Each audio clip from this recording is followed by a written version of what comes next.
साथीहरु नमस्ते। आज ट्युबको लोगो यानि कि सर्टकट कसरी बनाउने भन्ने आज जान्नेछौँ।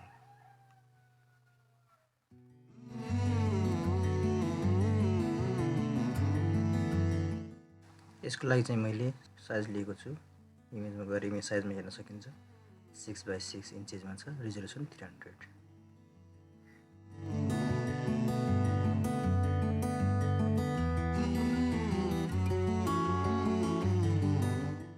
हामीलाई चाहिँ गाइडलाइन्स चाहिन्छ र हामीले भर्टिकल र होरिजन्टल रुलर बारबाट गाइडलाइन्स मो टुलले तान्छ।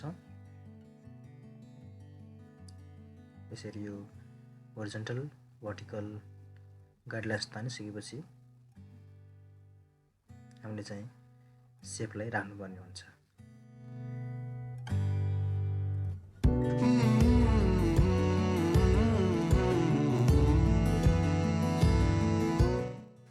अब यति गरिसकेपछि कस्टम सेप टुलमा गई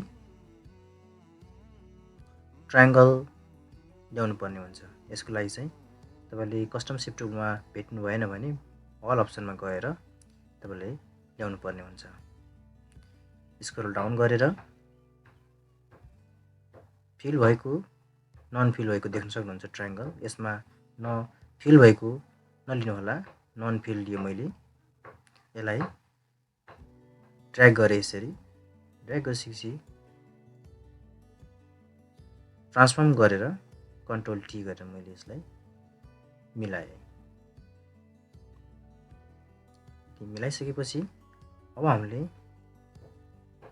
यसभित्रको डाइरेक्ट सिलेक्सन टुल लिएर यसलाई हामी मिलाउने छौँ अझै, किनकि यसको ट्रायंगलको भित्रको मोटाई बढी छ, त्यसलाई पातलो गर्नुपर्ने हुन्छ र हामीले प्रत्येक पोइन्टलाई सिलेक्ट गरेर एरोको सहायताले हामी यसलाई मिलाउन सक्छौँ।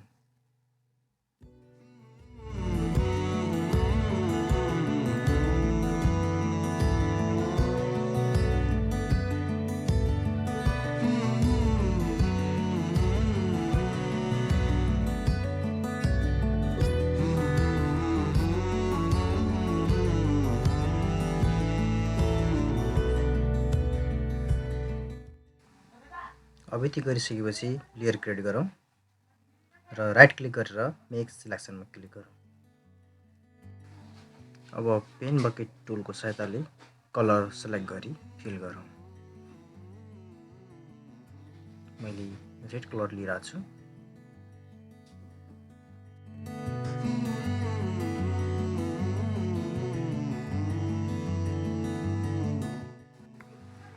अब चाहिँ कन्ट्रोल जे को सहायताले यसलाई डुप्लिकेट गर्छ।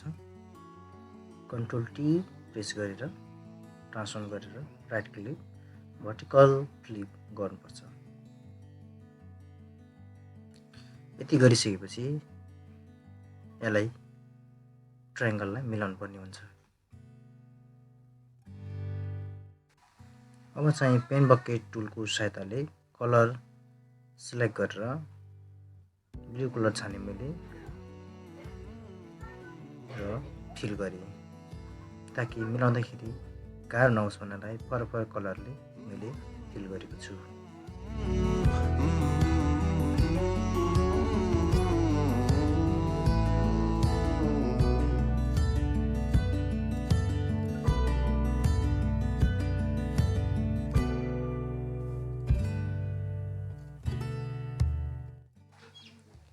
एउटा ब्लू कलरको रेक्टेंगल तल गएको छ र यसलाई मैले लेयरमा क्लिक गरेर लिंक जोडे। यसो गर्दा फाइदा के हुन्छ, दुवै रेक्टेंगल अप डाउन गर्न मिल्ने हुन्छ।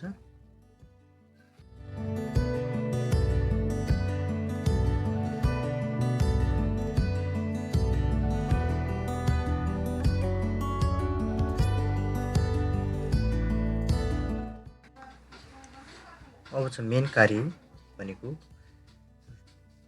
ट्रायंगललाई काट्नुपर्ने हुन्छ र यो तलमाथि मिलाउनु पर्ने हुन्छ।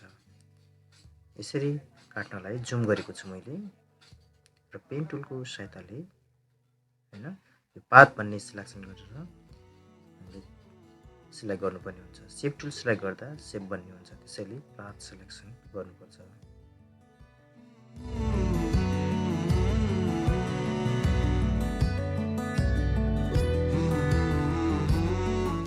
यसरी तपाईँले पेन टुलको सहायताले जुम गरेर जसलाई काट्नु छ त्यसको माथि ओभरल्याप हुने गरेर पेन टुलले क्लिक गरेर सिलेक्ट गर्नुहोला र यहाँ कुनै बिग्रेको छ भने पेन टुलले सिलेक्ट गर्दा डाइरेक्ट सिलेक्सन टुलले चाहिँ मिलाउनु होला।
र यसरी पेन टुलको सहायताले जसलाई काट्नु छ जसको माथि जसलाई हामीले हटाउनु छ त्यसलाई ओभरल्याप हुने गरेर पेन टुलले सहायताले सिलेक्ट गर्दै काट्दै जानुपर्छ।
ट्रायङ्गलमा कलेजको छोटो नाम र लाइनमा चाहिँ कलेजको पुरा नाम लेख्न सकिन्छ।